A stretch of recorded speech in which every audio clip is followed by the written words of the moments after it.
A few days ago, I told to someone that I wanted to save the world. I wanted to save kids with studying criminology and becoming a lawyer or maybe a judge. But I changed the trajectory, and I found feeding people, healing people. I think food is a medicine. So I found being a pastry chef or private chef or chef, it's a sweeter way to heal.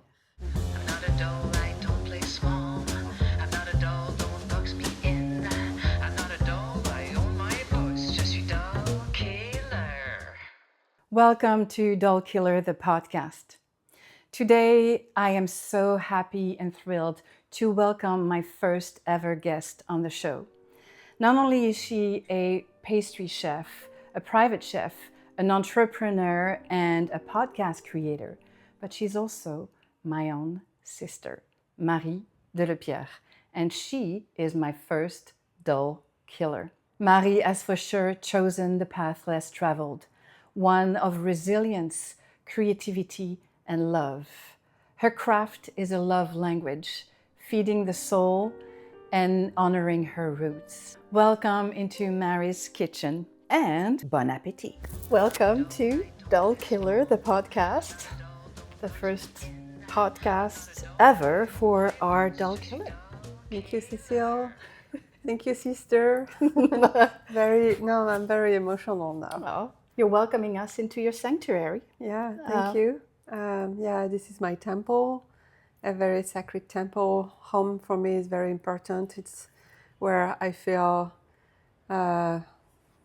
centered and connected.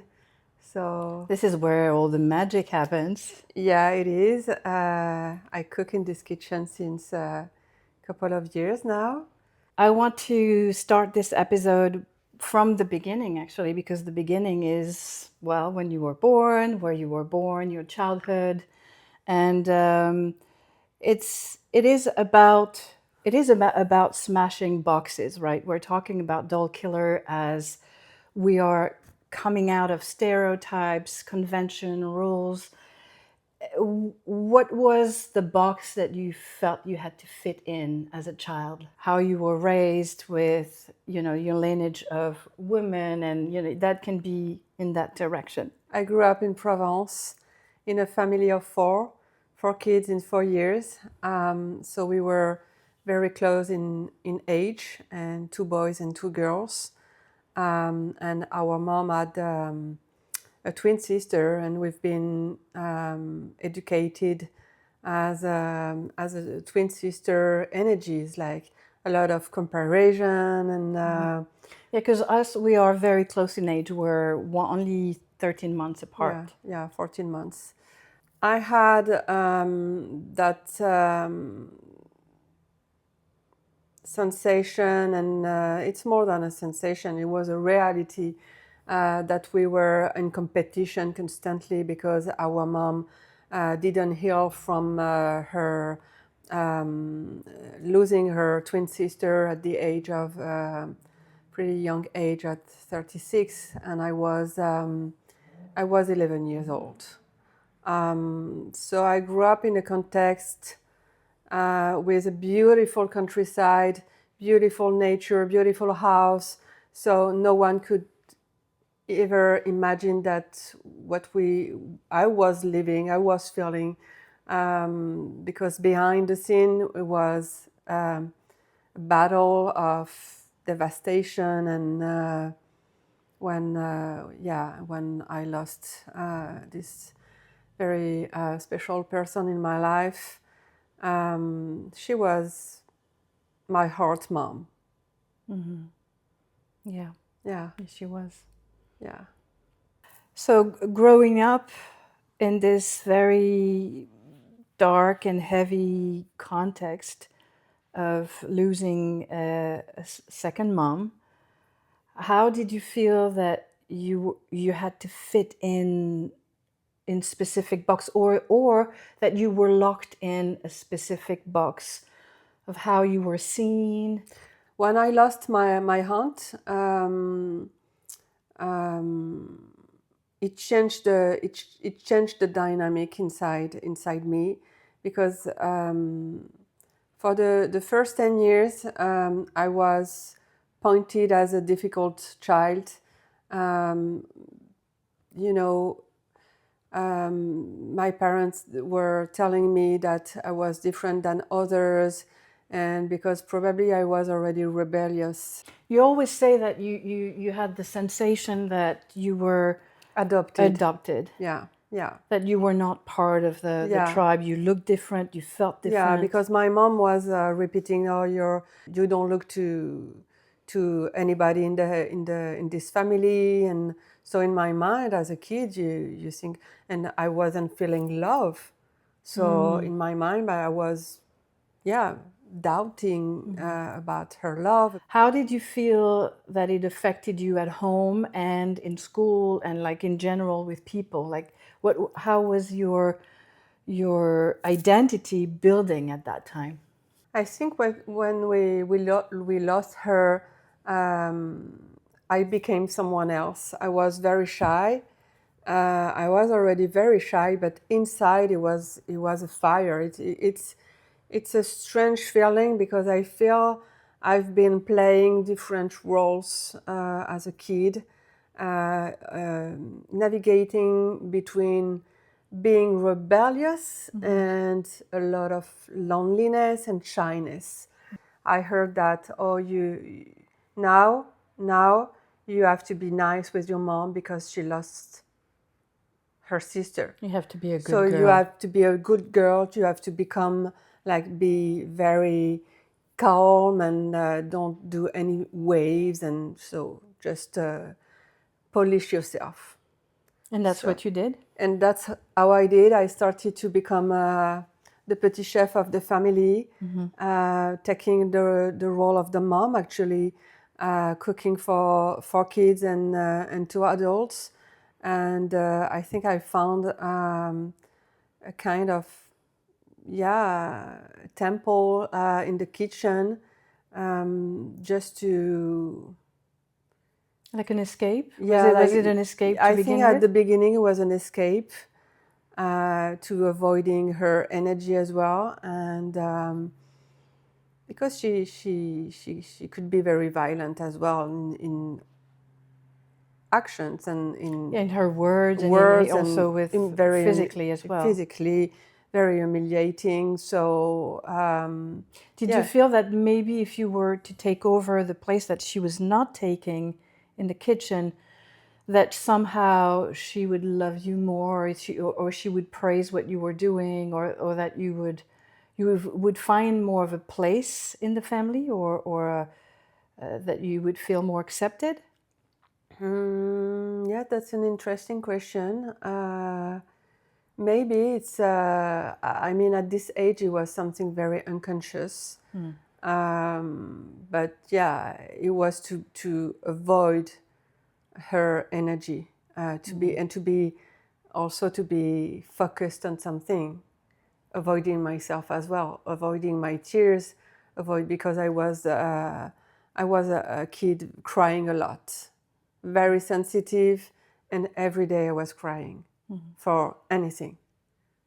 So I think I found in the kitchen, my place to be. Yeah. Yeah, my place to be. So, with all of that, what was your relationship to food? Because she was quite abusive, let's say, around food, and around how she wanted us to eat our meals. There was a lot of trauma around food. It's been a very strange relationship as well. Like my loneliness, my shyness, and my rebellious spirit. It's the same. It's like very different polarities. So I'm a Taurus as a sign. So I love the pleasure of life, any kind of pleasure, and food is part of the pleasure. Yeah. So I think I've been very gourmand since ever. But as I grew up with a mom telling me, "Oh, you're not pretty, you're too fat, and I was very skinny as a kid. I was absolutely Yeah. not there was overweight or absolutely normal, but in her eyes, I was too big or too something. Yeah, also I felt like it was a projection of her own traumatic experience. But you can around- have this Yeah. perspective as a kid. You No. just think you're not pretty. Yeah. You don't deserve love, and you're just. Yeah. So I was in between, loving food, and at the same time I was not loving myself. So she became very rude with me, with food. Very mean. Mean and rude, mean, and violent. One day I was maybe 8 or 9 years old, and she did a chicken soup, and she left some piece of bones inside. I was in front of my plate of the soup, and I was just trying like some, spoons, and I was just like very disgusted. And it was 11 at night, and she arrived, and she took my head and splashed in the plate. So that kinds of things. Yeah, that's So very violent and traumatic. it's very violent, and it's traumatic. So you're navigating through love and disgust, and in the same time, I was living abuse. Sexual abuse. Sexual abuse with a family member, and so I don't know. My body was just. I even can explain this feeling of being nothing. You know, And locked in silence. locked in silence, locked in a secret, and locked in. Okay, I don't deserve to live. I don't deserve to live. So I started to, at the age of maybe 12 or 13, to become bulimic. Just to, because I think I was just destroying myself. But because in my mind I was, okay, why I have to suffer on that way? Maybe I just don't deserve to be on earth. So it was just, it was a small suicide inside, silent. She discovered, and it became like, it was a drama, a very big drama. She became super mad, and in the same time she was realizing her own story, because as a kid she was oscillating between anorexia and bulimic. Yeah. So Yeah, for her it was yeah. like a mirror, that the mirror. I was sending her mirror. Yeah. Yeah. Yeah, and this is something, or there was something around food that we were never looking the way she wanted us to look, probably, and so put us on juicing diets at like 13 years old, where you feel that you're not right, like something is not right with your body. Never, and so never. that I feel like, And it took me decades to see myself in a mirror, accepting someone to take a picture. So that's why today it's very.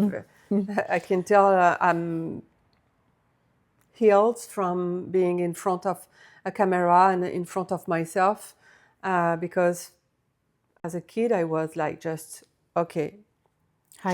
hiding, and even at school I was always behind in the class, avoiding everybody's eyes, and not being seen, not being heard, just making yourself smaller. Yeah, very small, very small, like a tiny piece of human.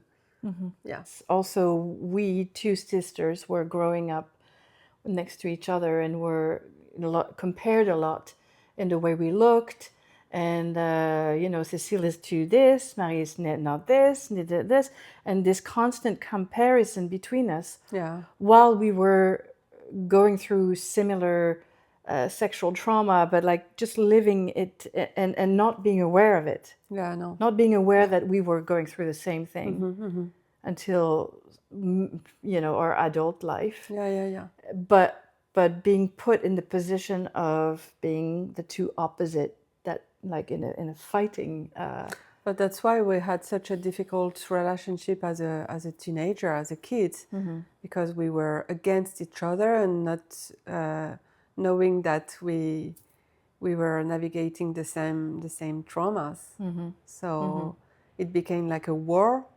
Yeah, it became painful, even more painful between each other. Yeah. No wonder why we both have left our countries as well, and are reinventing ourselves on another land, away from the eyes of Yeah. our own lineage. Yeah. You build yourself from your mom and from your dad and from your parents, but you build yourself from the lineage, the ancestors, and it's everything is in energetic, unconscious, until you realize you as an adult you do your self work, and you connect to the point together. It's like a puzzle, and maybe that's why I'm very passionate about puzzles as well, just to do the connection between things and try to figure it out and resolve Solve the problems. yeah Because also growing up, like further down the line, when you were studying, you chose to become you wanted to be a criminologist, and very young age. I wanted to study law, because in my mind I wanted to save the world. I wanted to save kids, because I think as a kid I was looking to be saved as well. So becoming a lawyer, becoming the voice of the voice of the victims of any kind of abuse. I could help myself and help others. And so I've been studying criminology, but on the way I decided I was too broken. It was at the age of 23, and I was too broken and I realized I can't do that. I'm not ready.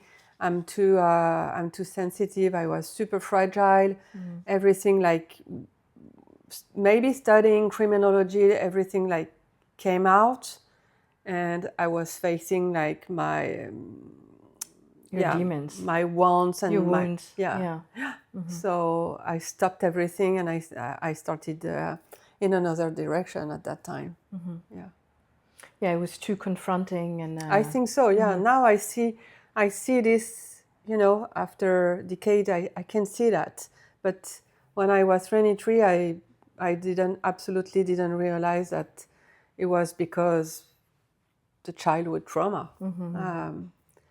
I was just, okay, maybe it's me, I'm not ready because it's too hard, I haven't worked enough, so just take another direction. This is maybe not for you, or your dad is not a lawyer, so you're not going to be successful, and you blame yourself, and I just decided to take another direction. It came back when I had my son, when I became a mom, and because Tam had like constipation, but really, really bad. And I met a healer, and she did the connection between my sexual trauma and his body. So everything was connected. And she pointed and said, okay. That was the start of like initiating some major. I said, okay, work. Look, this is not, if you don't want that your son inherit all that. you have to, obviously you have to do something. Yeah. And on the way I met a lot of healers, and I did a lot of self-work about that, and until everything came very conscious.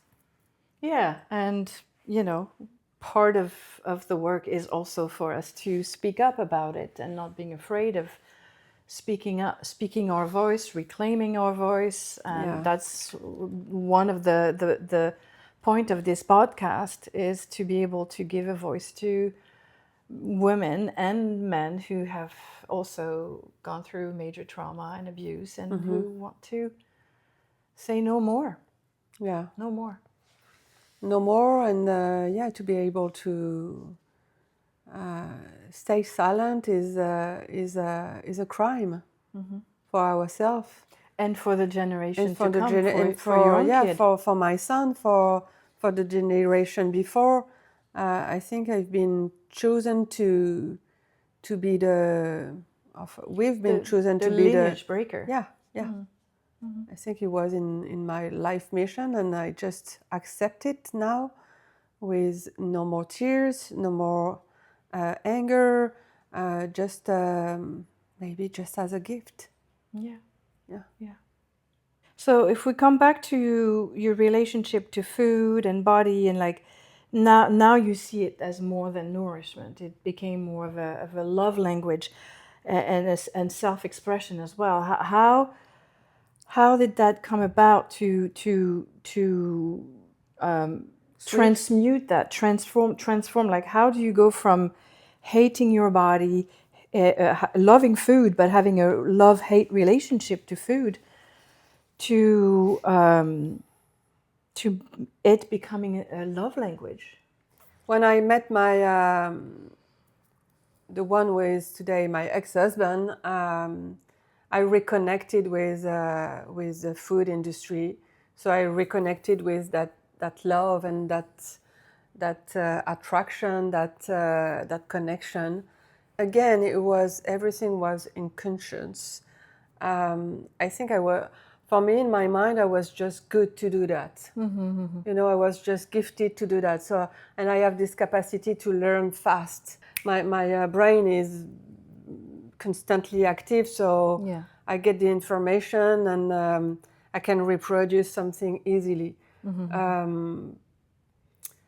But the context was different. I was in love, and I gave everything for that man because I was in love, and I discovered that I was loving what I was doing. So I was craving to learn more and more, from cooking to managing a team, everything in a restaurant environment. Did you feel that you started to take up more space, and that you had more of a place to take, or you had to force your way in? Oh no, I had to force, because it was a family context, and again, like, not easy. I'm not gonna say toxic, but it was very hard, because I was arriving and I was alone in a big family, Vietnamese family, where you have to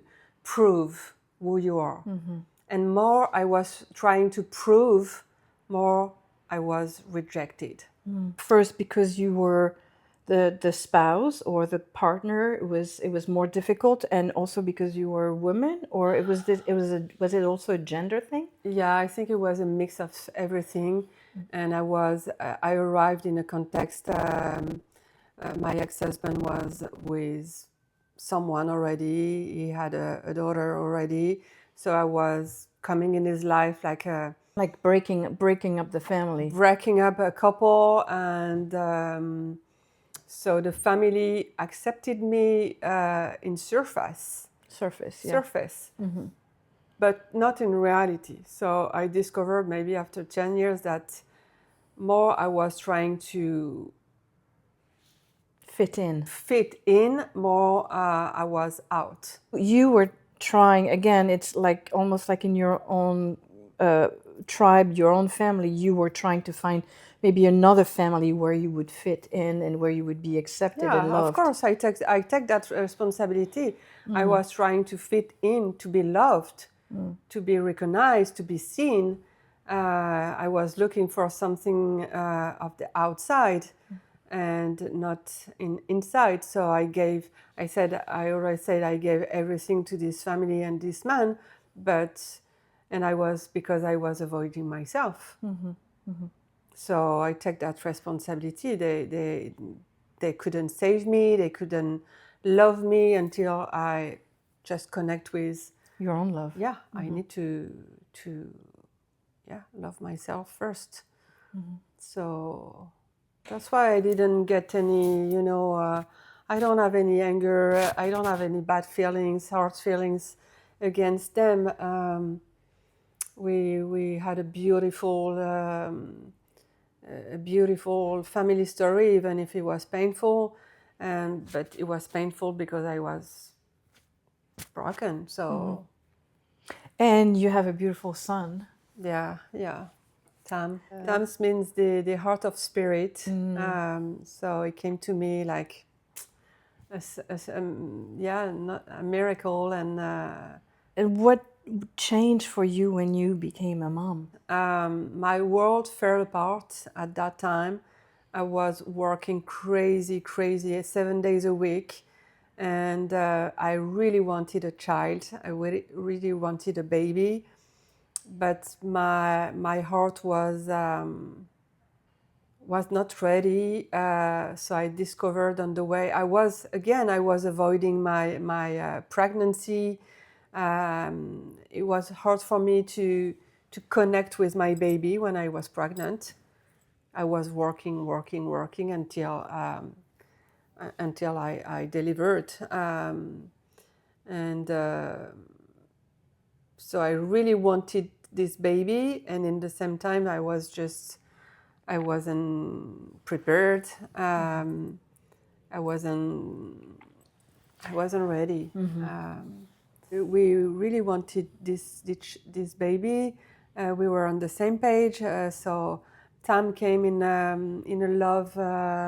Loving environment. environment. Yeah, for sure. But inside, I thought I was ready to become a mom, and I was telling to myself, "Oh, I'm good. I'm healed from my trauma, and I'll be a very good mother." And when time arrived, I was wow. I felt again lonely as ever in my life. When I looked at my baby and said to myself, "Oh my God, I need time like being past already. I wanted him to be 6 already, because having a baby is just so overwhelming. And I was feeling this void so deeply that I just wanted to escape. I wanted to escape that time and the responsibility is. Was it a mirror, like obviously we know that this is a mirror to your own childhood as well. You give birth to a child. What are you the most afraid of? To become like my mom, to become violent, to not being a loving mom, and not just to be, just not to be a good mom, To be in that stereotype that because you gave birth to a loving and with love to a child that you have to be perfect. Yeah.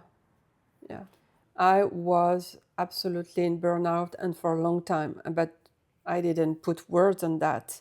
I was just okay, and I didn't stop to work, so I was again avoiding myself, and I was avoiding Tam until 6 weeks he went to the hospital because he had a kidney infection really bad, and he stayed like a week they did so many exams, and I became insomniac at that time for 2 years, and that's how I started to step by step going down depression. Very deep depression. Were you following therapy, or were you help during that time? Not much, because I was unconscious. Like in denial? I was denying, and for 2 years I was working. Yeah, working crazy. Tam was going to the daycare at a very young age. So when did you come out of this burnout? When did you feel the turning point and the awareness that you were not doing well and that you were like sinking and really unhappy? So I was working a lot to the restaurant. We had 2 restaurants and 1 catering company. So I was dedicating everything to these businesses. And we met a businessman that gave us the opportunity to take another direction professionally. And we started to build the business together. And at some point, I was feeling that this man could put me in another box. And I said to my husband, look, I just don't feel it. If you want to go, but I feel I'm going to lose my freedom. And I decided to quit the restaurant. And one day I was going to the restaurant to help my sister-in-law, doing this transition, and I just couldn't wake up, or like I couldn't walk. So my body was talking to me, and for days I couldn't. Couldn't get out of bed? No.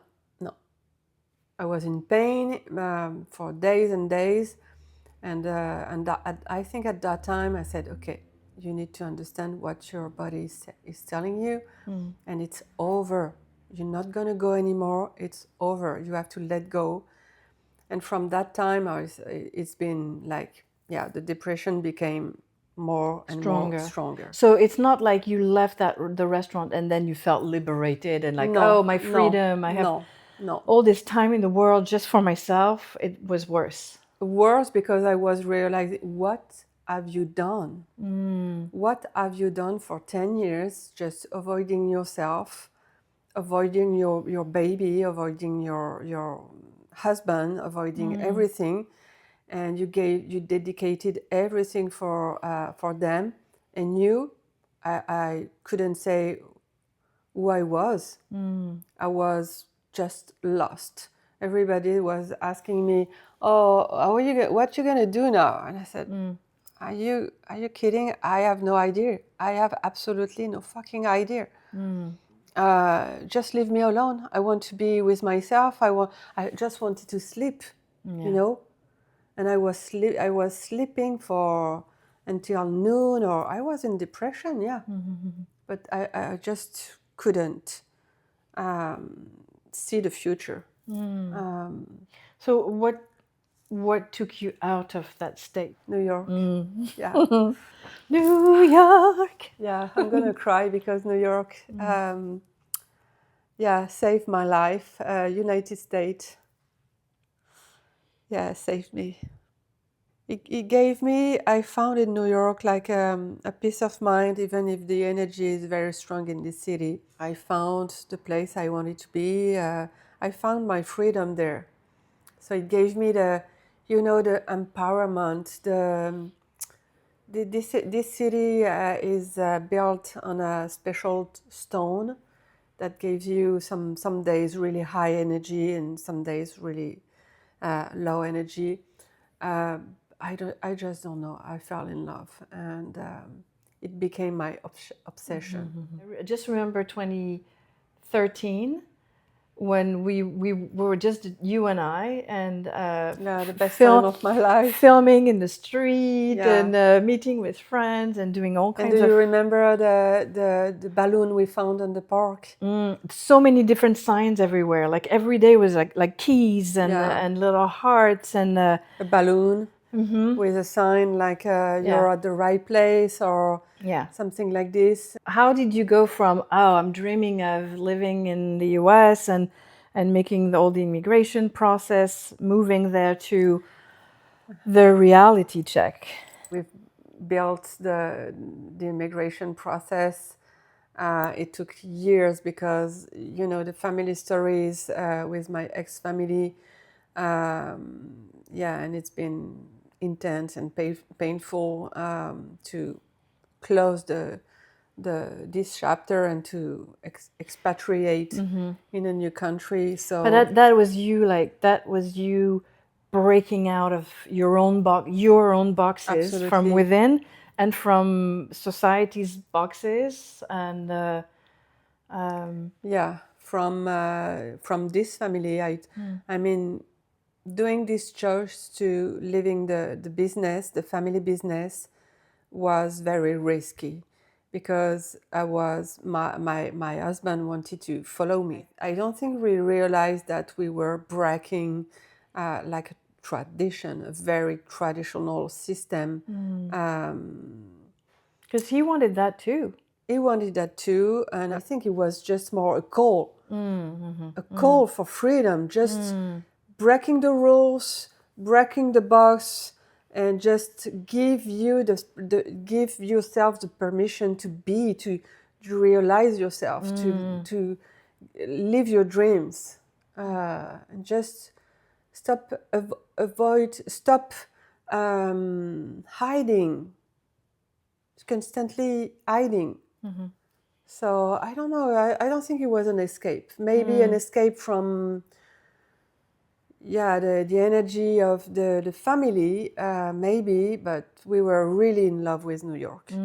Yes. So and we really wanted to make a change in our life. I don't like routine, and I was in a routine life, and I think I was just. It was suffocating, yeah. Yeah. So you packed your house, your son, your cat. Pinceau. Pinceau Poupounette. He's just the third character of the podcast. Oh yeah, he is.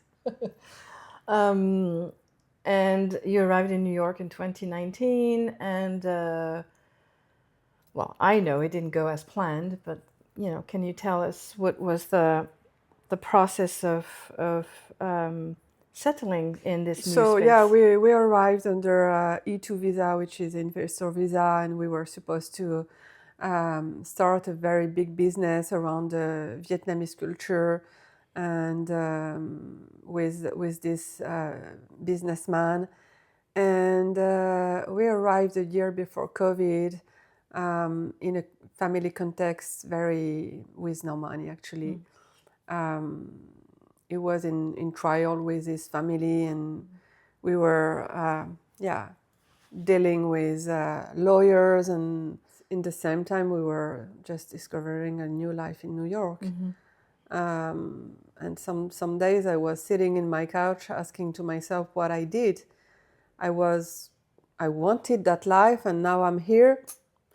Okay, I was again feeling a void, you know. Well, also because what the dream was, it just didn't happen the way you wanted it to be. Yeah. You know, you also had the hope that with this partnership, he would go somewhere and then things would kind of roll on their own. Yeah, but no, too. I felt that he wanted to attract us in his box. Like we were like working for him and not working for, you know, the partnership. So yeah, at that time I told to my husband, okay, please go if you want to go. I don't want to be in the middle, but I'm not gonna go because I just felt stuck. And I think moving in a new country, I just wanted to feel free and to feel that.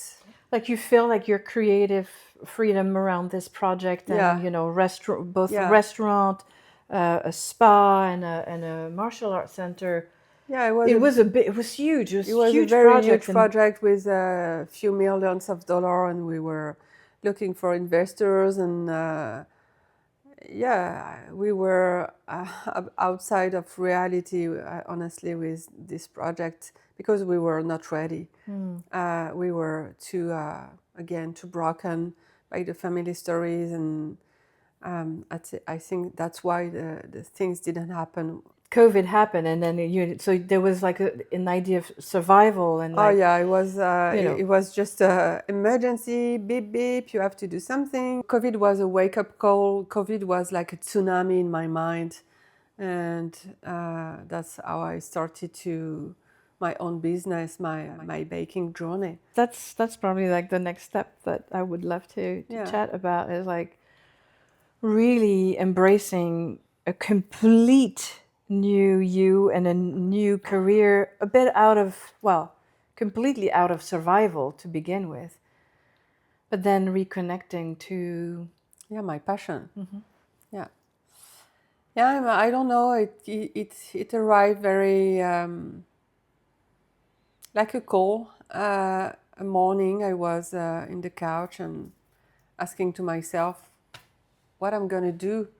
It's COVID. The world is just blocked, and no one knew what was the future. And so I was just questioning myself. Maybe it's time for you to realize a dream, to become a pastry chef. And as I'm very like it's going fast in my mind, and I take action.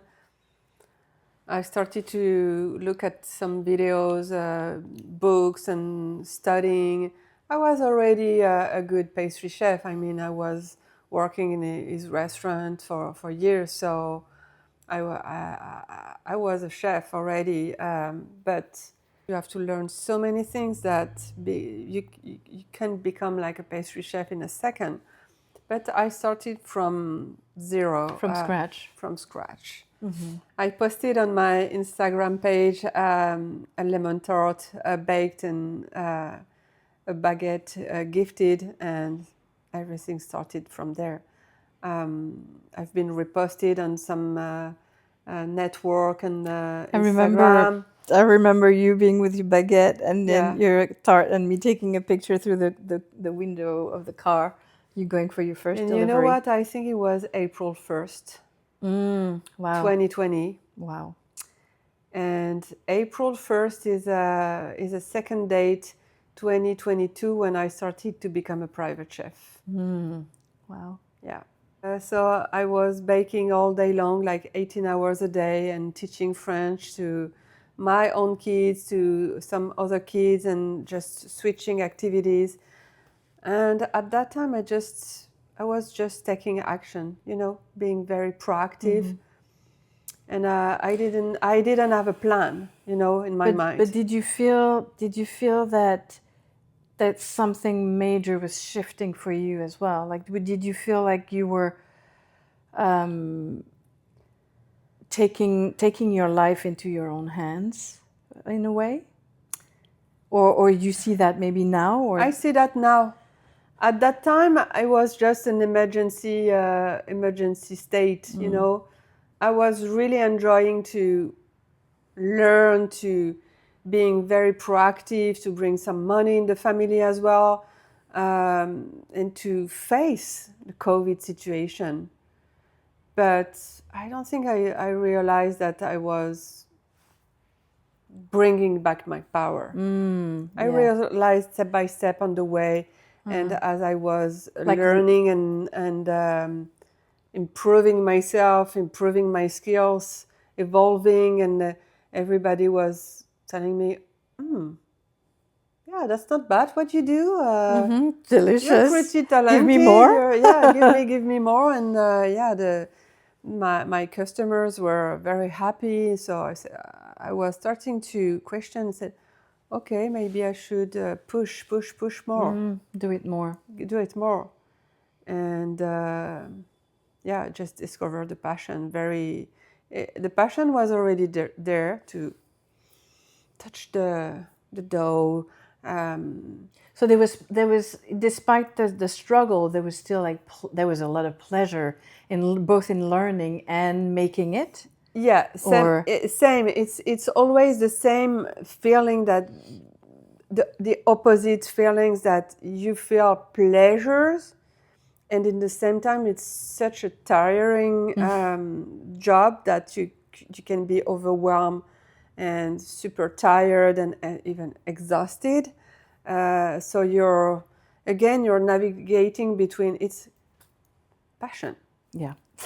So passion is Well, passion, you can work for hours and you forget to eat and you forget to, you're like Yeah. you're like so dedicated to yeah it. yeah It becomes an obsession as well. yeah it became an obsession to learn more and to master and And also like being a self-made woman, like you're not, like I'm not going to a pastry chef school, or I'm gonna learn by doing it.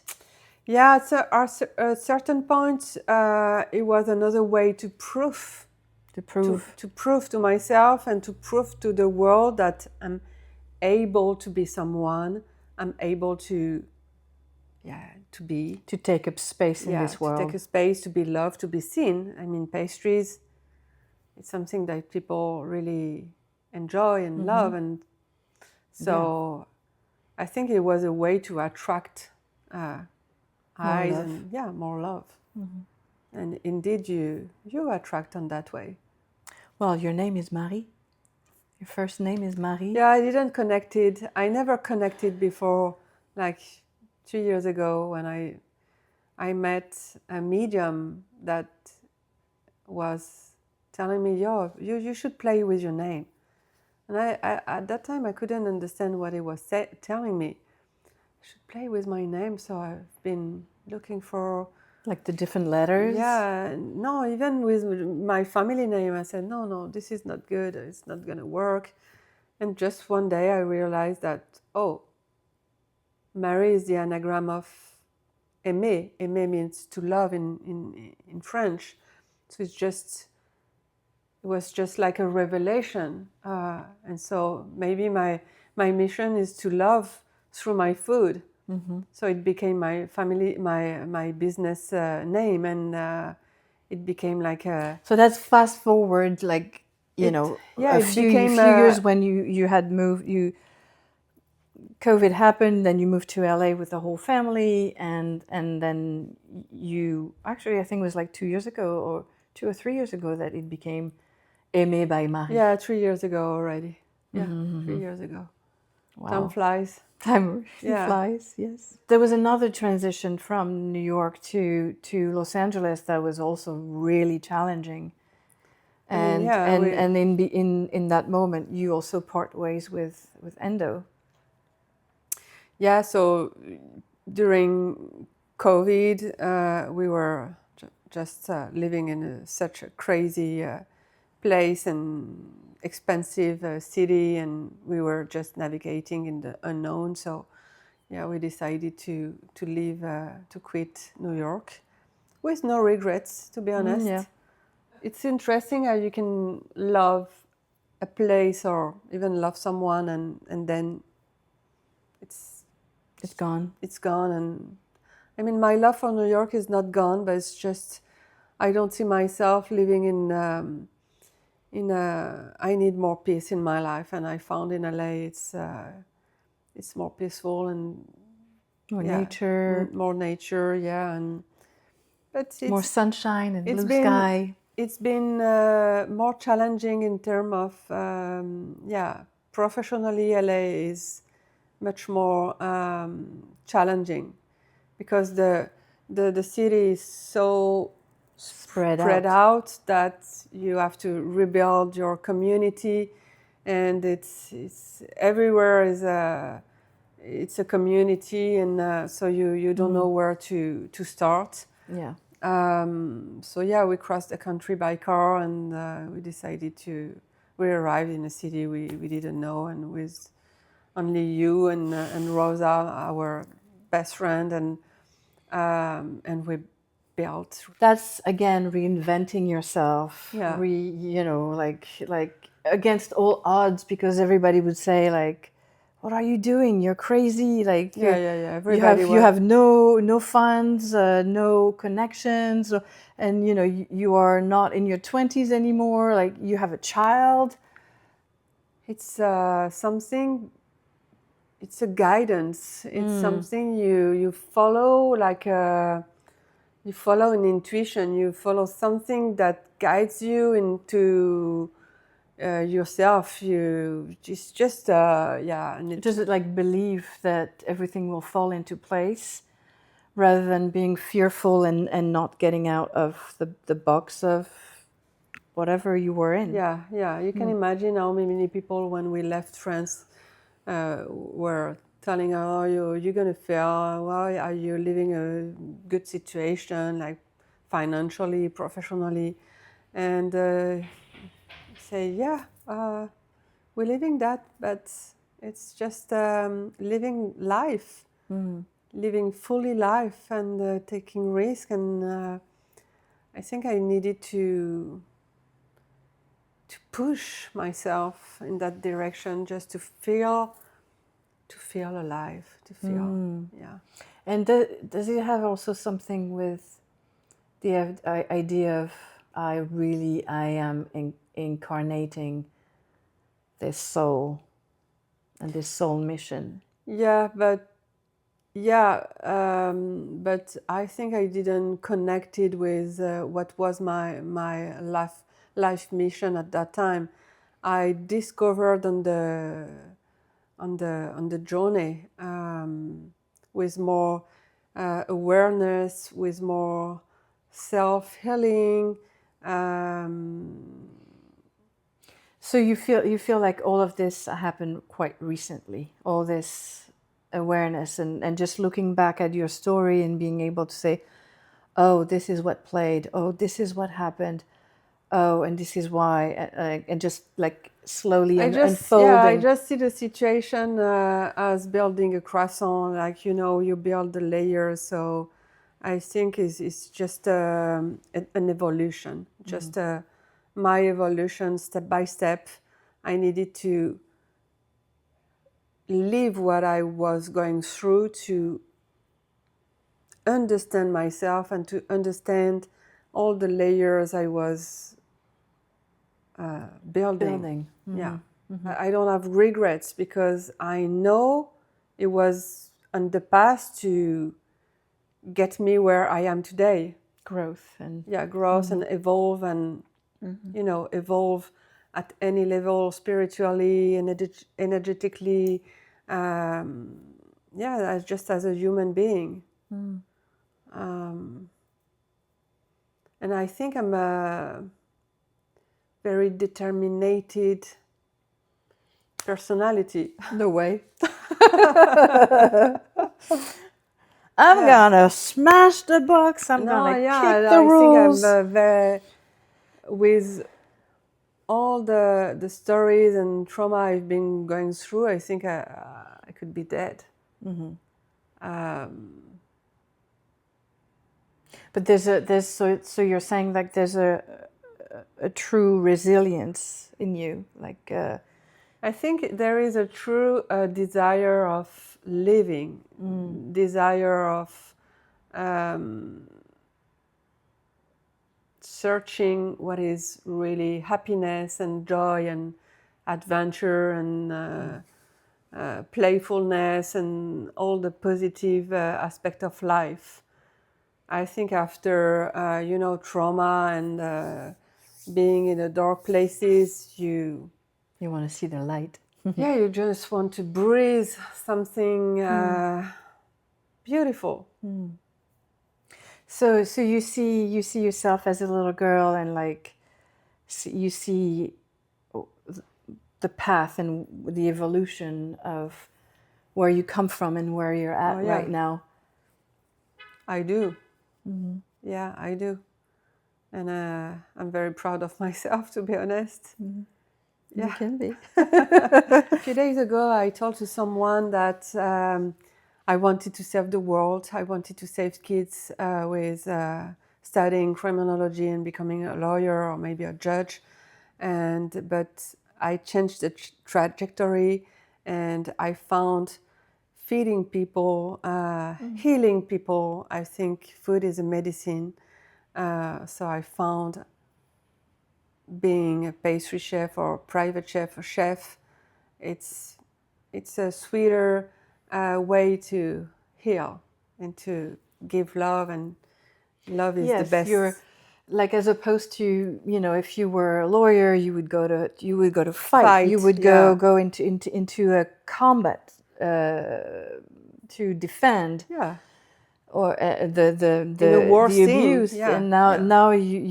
you are actually, you're giving. Yeah, no, yeah, yeah. I giving You're and giving love. yeah, I giving, and I finally receiving as well.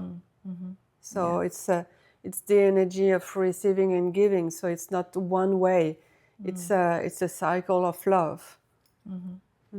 Now you are fully established here in Los Angeles. You're a private chef, a pastry chef. You I have think so. you have plenty of dreams and things you want to create. You have an amazing podcast that's you just started called Once Upon a Recipe. Check it out. It's on all the platforms. There's been 2 episodes already, and there's one, you know, so much more. so much more to come. So stay tuned for that. What would be your biggest dream, and what would be your biggest rebellion?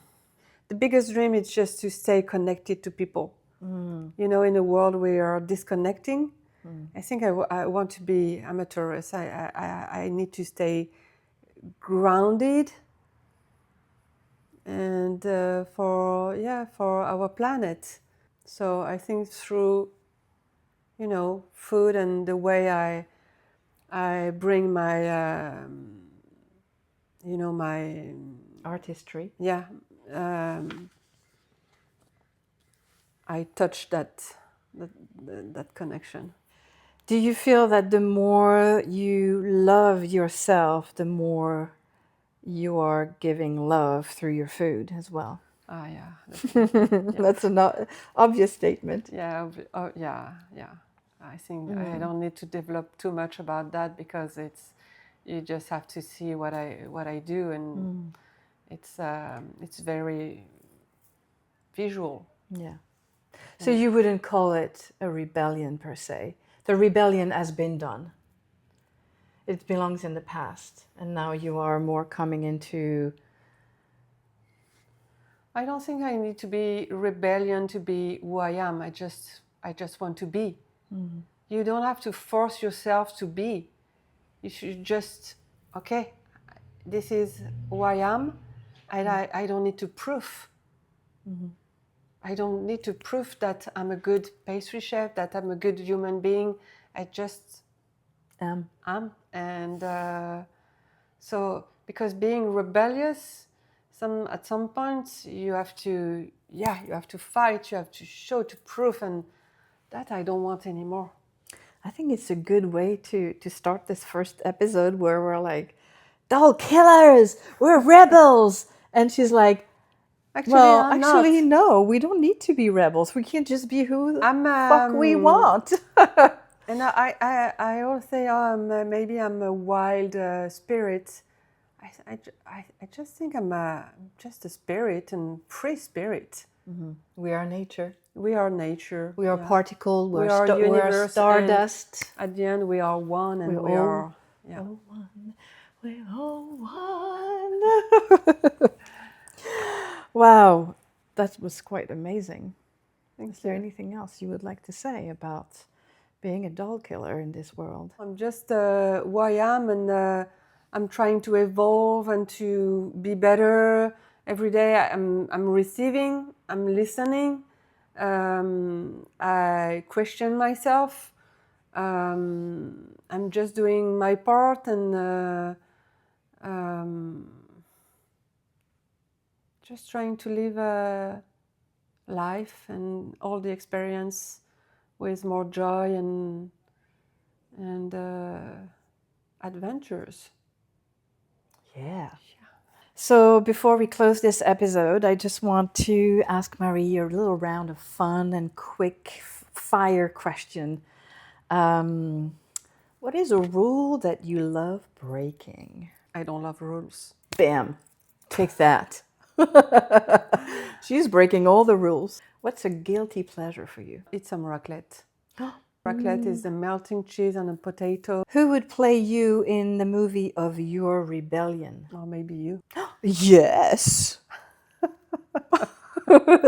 I need to teach you some Baking skills. baking skills. Yeah, and because I'm cooking.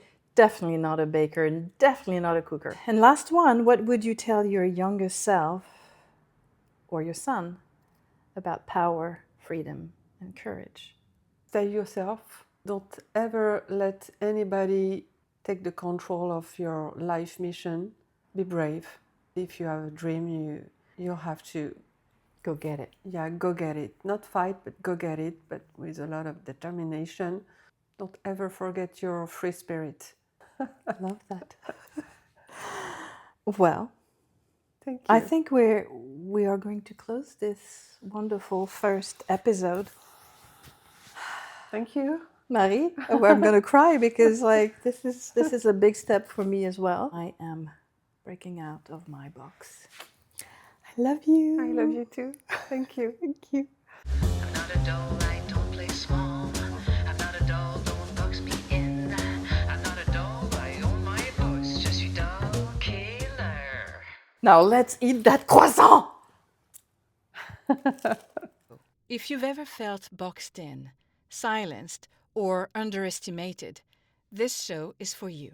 Subscribe now, share this with the people in your life who are ready to break free and join the rebellion. My name is Cécile Delepière. I'm a filmmaker and storyteller, but most importantly, je suis doll killer. I'm a doll killer. She's a doll killer.